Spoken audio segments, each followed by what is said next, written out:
My name is Liepollo Pheko, based in Johannesburg. I work at a place called the Trade Collective.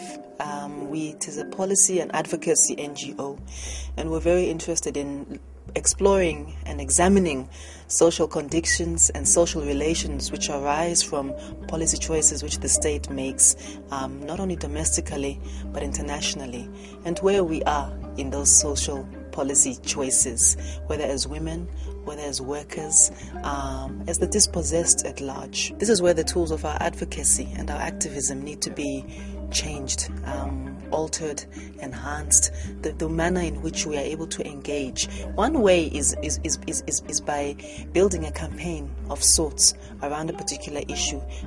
We have been engaged with what we call the Stop EPA campaign.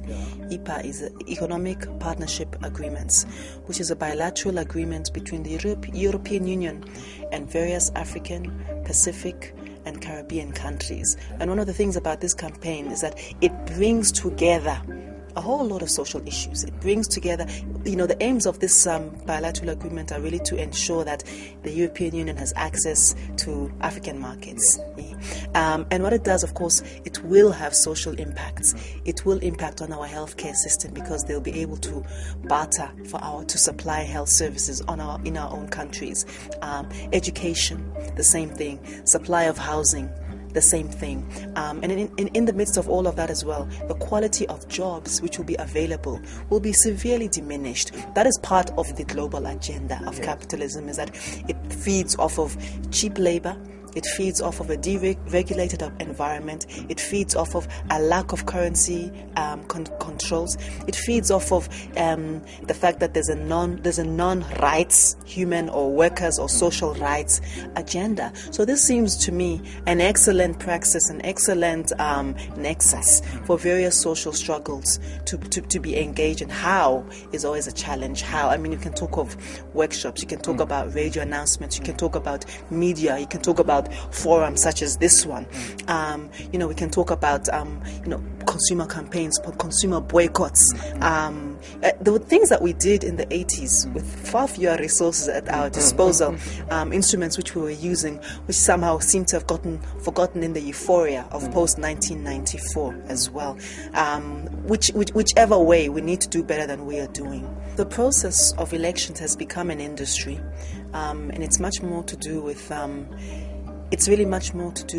process democracy. I think one of some of the comments I made were to do with how do we claim back our citizenship in between election processes. The fact that there are protests which are taking place a few months after elections shows that there's a crisis in democratic processes, some kind of a deficit.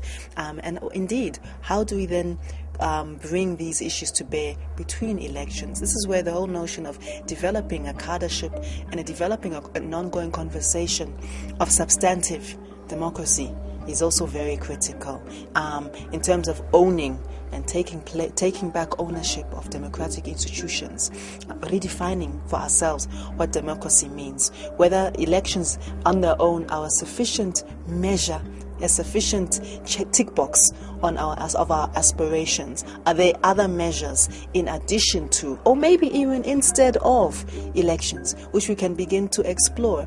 There was a women's group in Western Cape, just before elections, who said that if the government does not take into account the aspirations and the demands of women in that sector, in the agricultural sector in the Western Cape, they would withhold their mandate through the ballot box. Okay, so a very clear and clear-cut method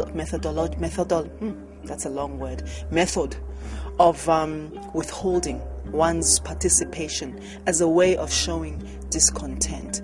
I mean, we have councillors whom we've never met. We have officials whom we don't know.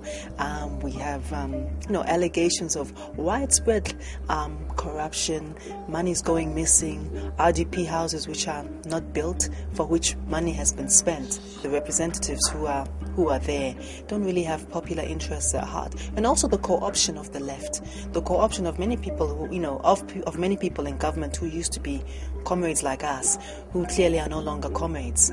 We hear people now driving million million rand cars and feeling no particular shame or discomfort about that.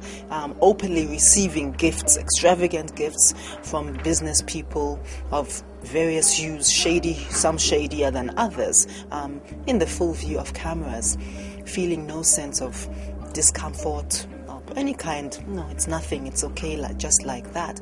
And what does this tell us about our democratic structures? When people ask questions about these sort of things, they're told in with one tongue, we didn't struggle to be poor. So does that mean that you struggled alone for a particular lifestyle? Is it all about you, or is it about us as a broad populace?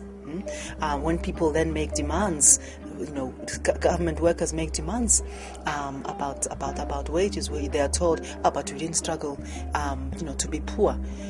We didn't struggle to be rich, which is the complete opposite. So some struggle to be poor, others struggle to be rich. Where then is the integrity and the coalescence of our citizenship in that?